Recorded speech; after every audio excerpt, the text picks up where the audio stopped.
Hello, good day everybody. You're with Martin Panev, Chief Account Executive Trading Analyst, GDMFX. Welcome to today's European Session Market Outlook.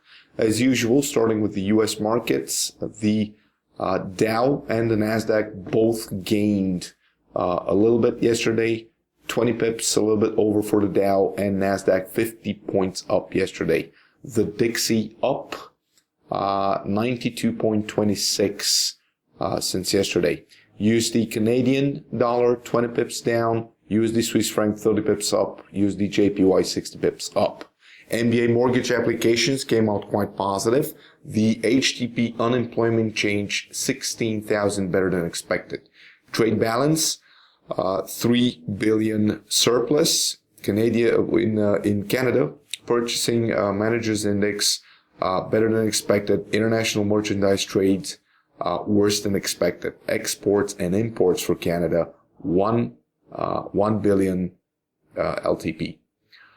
FOMC Minutes, economic activity was increasing at the moderate pace in the fourth quarter, and that the labor market conditions had improved further. The sharp decline in oil prices weighed on inflation compensation and left a mixed imprint on other asset markets.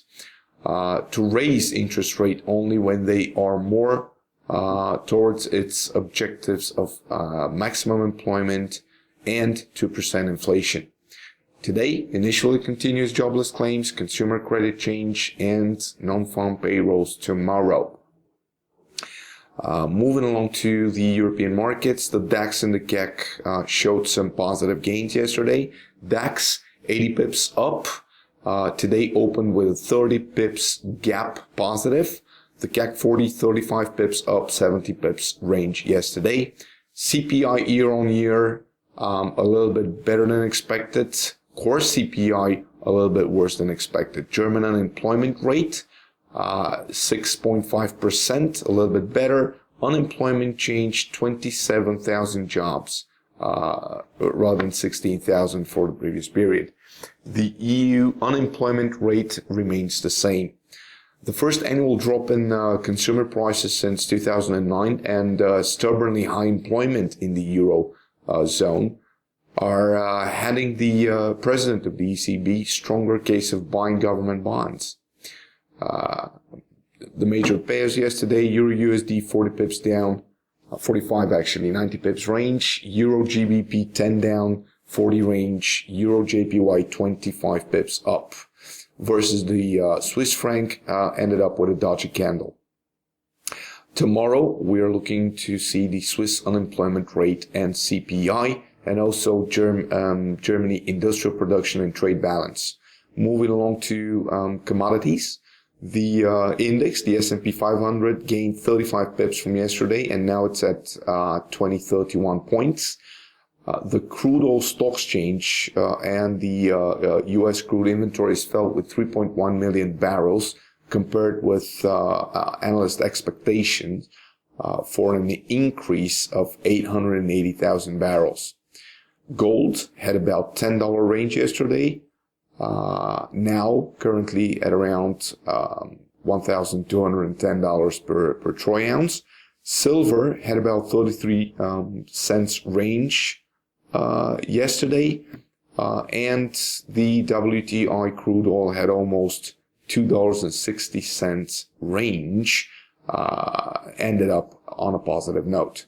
The natural gas had a range of 25 cents, trading at $2.77 at the moment.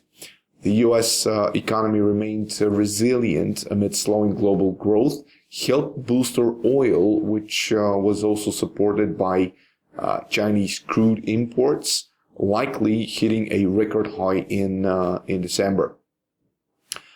The U.S. exported a record amount of crude oil in November after a 5-year run of production growth that has made the country the most oil independent in the last 20 years.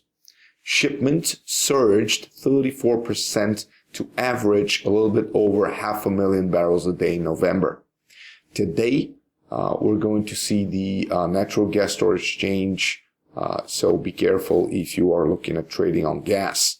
Big day for the British calendar.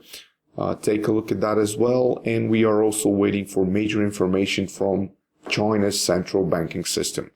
That is all from me from today. Thank you very much for your attention. Cheers and have a successful trading day.